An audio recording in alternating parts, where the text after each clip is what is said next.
New Thought Society. Education is the most powerful weapon which you can use to change the world. Nelson Mandela.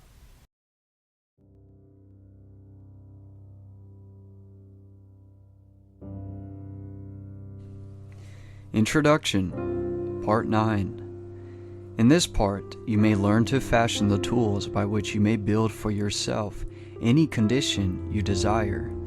If you wish to change conditions, you must change yourself. Your whims, your wishes, your fancies, your ambitions may be thwarted at every step, but your inmost thoughts will find expression, just as certainly as a plant springs from the seed. Suppose, then, we desire to change conditions. How are we to bring this about? The reply is simple: by the law of growth. Cause and effect are as absolute and undeviating in the hidden realm of thought as in the world of material things. Hold in mind the condition desired. Affirm it as an already existing fact. This indicates the value of a powerful affirmation. By constant repetition, it becomes a part of ourselves. We are actually changing ourselves. We are making ourselves what we want to be. Character is not a thing of chance, but it is the result of continued effort. If you are timid, vacillating, self-conscious, or if you are over-anxious or harassed by thoughts of fear or impending danger, remember that it is axiomatic that, quote, two things cannot exist in the same place at the same time, end quote. Exactly the same thing is true in the mental and spiritual world, so that your remedy is plainly to substitute thoughts of courage, power, self-reliance, and confidence for those of fear, lack, and limitation. The easiest and most natural way to do this is to select an affirmation which seems to fit your particular case. The positive thought will destroy the negative as certainly as light destroys darkness, and the result will be just as effectual. Act is the blossom of thought, and conditions are the result of action, so that you constantly have in your possession the tools by which you will certainly and inevitably make or unmake yourself, and joy or suffering will be the reward. There are only three things which can possibly be desired in the world without, and each of them can be found in the world within. The secret of finding them is simply to apply the proper mechanism of attachment to the omnipotent power to which each individual has access. The three things which all mankind desires and which are necessary for his highest expression and complete development are health, wealth, and love. All will admit that health is absolutely essential. No one can be happy if the physical body is in pain. All will not so readily admit that wealth is necessary, but all must admit that a sufficient supply at least is necessary, and what would be considered sufficient for one would be considered absolute and painful lack for another. And as nature proves not only enough, but abundantly, wastefully, lavishly, we realize that any lack or limitation is only the limitation which has been made by an artificial method of distribution. All will probably admit that love is the third, or maybe some will say the first, essential necessary to the happiness of mankind.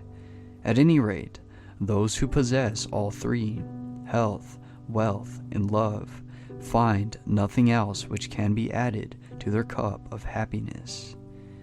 We have found that the universal substance is all health, all substance, and all love, and that the mechanism of attachment whereby we can consciously connect with this infinite supply is in our method of thinking. To think correctly is therefore to enter into the, quote, secret place of the Most High, end quote. What shall we think? If we know this, we shall have found the proper mechanism of attachment, which will relate us to, quote, whatsoever things we desire, end quote. This mechanism may seem very simple when I give it to you, but read on. You will find that it is, in reality, the master key, the Aladdin's lamp, if you please. You will find that it is the foundation, the imperative condition, the absolute law of well-doing, which means well-being. To think correctly, accurately, we must know the truth. The truth, then, is the underlying principle in every business or social relation. It is a condition precedent to every right action. To know the truth, to be sure, to be confident, affords a satisfaction beside which no other is at all comparable. It is the only ground in a world of doubt, conflict, and danger. To know the truth is to be in harmony with the infinite and omnipotent power. To know the truth is, therefore, to connect yourself with a power which is irresistible and which will sweep away every kind of discord, inharmony, doubt, or error of any kind, because the, quote, truth is mighty and will prevail, end quote. The humblest intellect can readily foretell the result of any action when he knows that it is based on truth, but the mightiest intellect, the most profound and penetrating mind, loses its way hopelessly and can form no conception of the results which may ensue when his hopes are based on a premise which he knows to be false. Every action which is not in harmony with truth, whether through ignorance or design, will result in discord and eventual loss in proportion to its extent and character. How then are we to know the truth in order to attach this mechanism which will relate us to the infinite? We can make no mistake about this if we realize that truth is the vital principle of the universal mind and is omnipresent. For instance, if you require health, a realization of the fact that the I in you is spiritual and that all spirit is one, that wherever a part is, the whole must be, will bring about a condition of health, because every cell in the body must manifest the truth as you see it. If you see sickness, they will manifest sickness. If you see perfection, they must manifest perfection. The affirmation, quote, I am whole, perfect, strong, powerful, loving, harmonious, and happy, end quote, will bring about harmonious conditions. The reason for this is because the affirmation is in strict accordance with the truth, and when truth appears, every form of error or discord must necessarily disappear. You have found that the I is spiritual. It must be necessarily then always be no less than perfect. The affirmation, I am whole, perfect, strong, powerful, loving, harmonious, and happy, is therefore an exact scientific statement. Thought is a spiritual activity, and spirit is creative. Therefore, the result of holding this thought in mind must necessarily bring about conditions in harmony with the thought. If you require wealth, a realization of the fact that the I in you is one with the universal mind, which is all substance and is omnipotent, will assist you in bringing into operation the law of attraction, which will bring you into vibration with those forces which make for success, and bring about conditions of power and affluence in direct proportion with the character and purpose of your affirmation. Visualization is the mechanism of the attachment which you require. Visualization is a very different process from seeing. Seeing is physical and is therefore related to the objective world, the world without. But visualization is a product of the imagination and is therefore a product of the subjective mind, the world within. It therefore possesses vitality. It will grow. The thing visualized will manifest itself in form. The mechanism is perfect.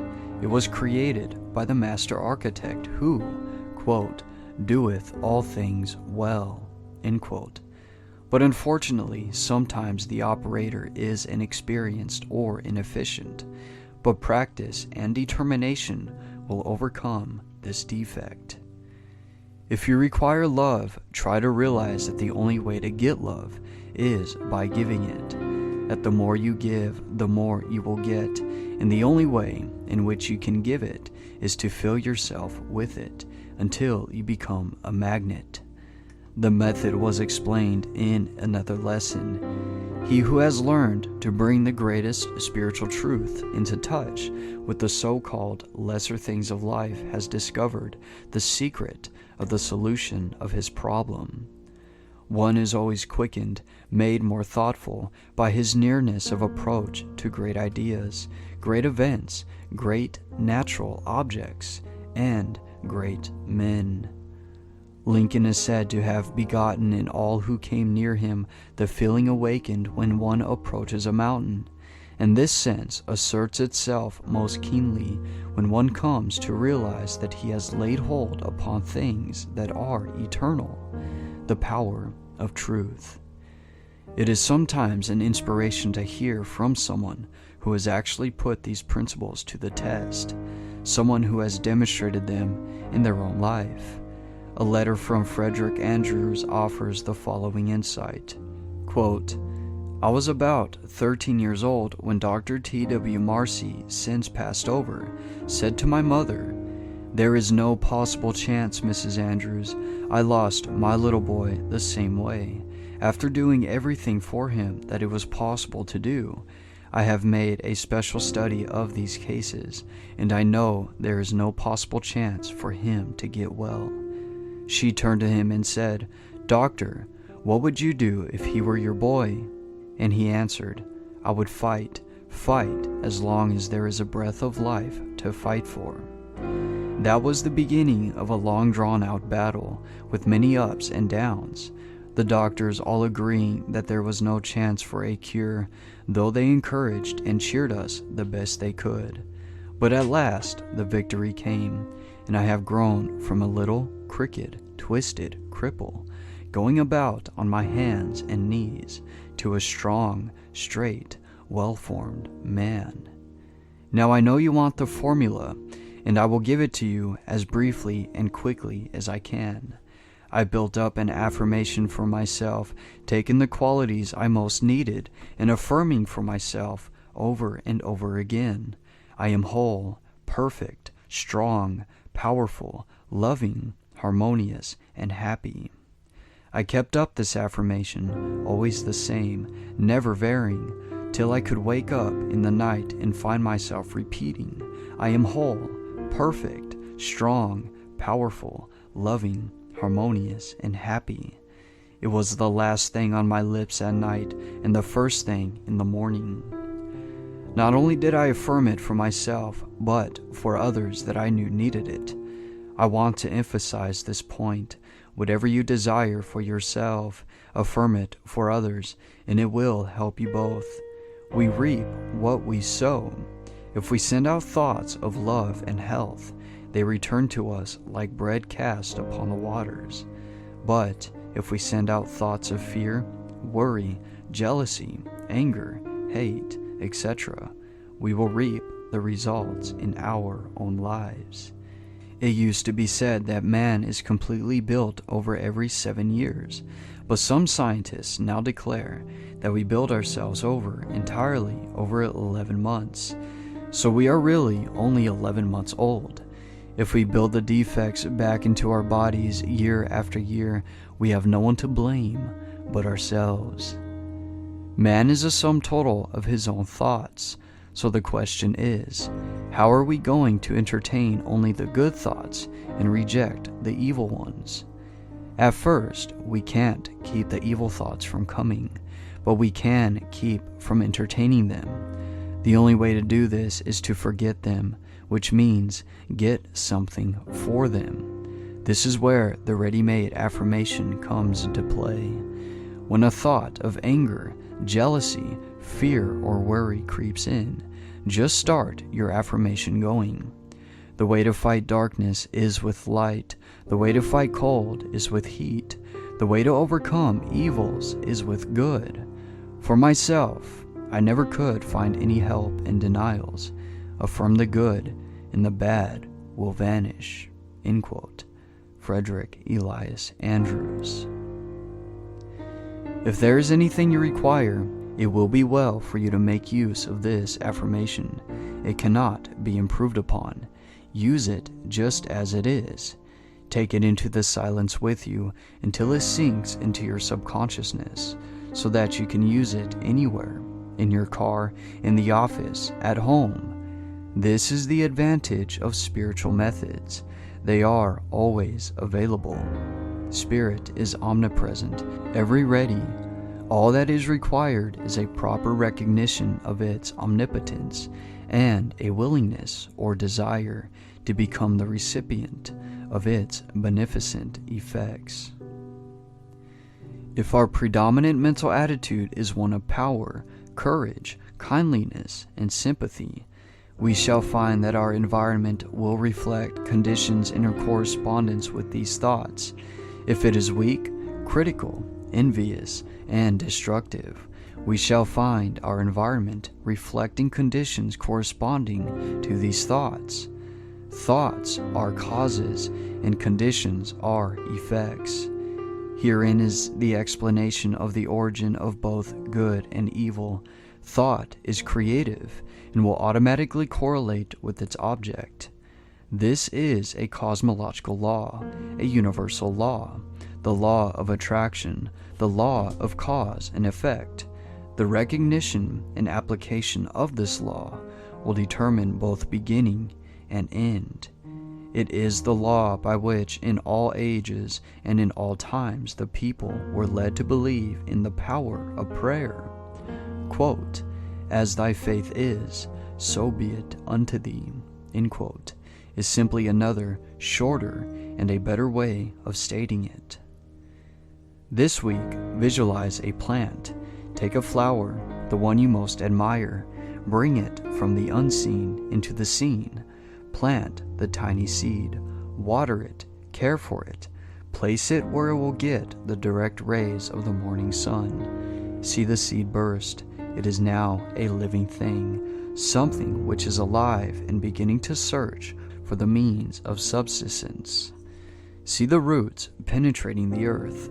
Watch them shoot out in all directions, and remember that they are living cells dividing and subdividing, and that they will soon number millions, that each cell is intelligent, that it knows what it wants and knows how to get it. See the stem shoot forward and upward. Watch it burst through the surface of the earth. See it divide and form branches.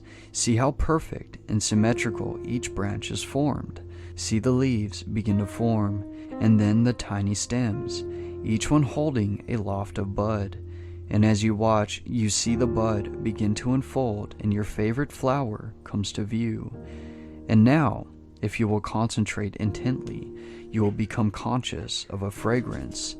It is the fragrance of the flower as the breeze gently sways the beautiful creation which you have visualized. When you are enabled to make your vision clear and complete, you will be enabled to enter into the spirit of a thing. It will become very real to you. You will be learning to concentrate, and the process is the same. Whether you are concentrating on health, a favorite flower, an ideal, a complicated business proposition, or any other problem of life. Every success has been accomplished by persistent concentration upon the object in view.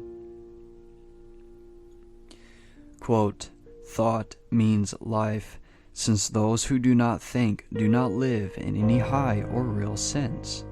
Thinking makes the man." End quote. A.B. Alcott.